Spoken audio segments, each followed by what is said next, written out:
દિલ્હીમાંથી પકડાયો લશ્કરનો આતંકી શબ્બીર અહેમદ। દિલ્હી પોલીસની સ્પેશિયલ સેલને મળી મોટી સફળતા। લશ્કરના સ્લીપર સેલ તરીકે કરતો હતો કામ શબ્બીર।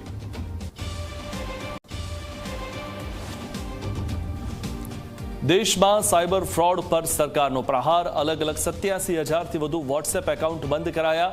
આ નંબરથી લોકોને બનાવાતા હતા ફ્રોડનો શિકાર। દક્ષિણ ગુજરાત બાદ સૌરાષ્ટ્રમાં ભાજપનું મહામંથન। સ્થાનિક સ્વરાજ્યની ચૂંટણીને લઈને પક્ષના હોદ્દેદારો સાથે બેઠક। પ્રદેશ પ્રમુખ જગદીશ વિશ્વકર્મા દ્વારા નેતાઓને વિજય મંત્ર।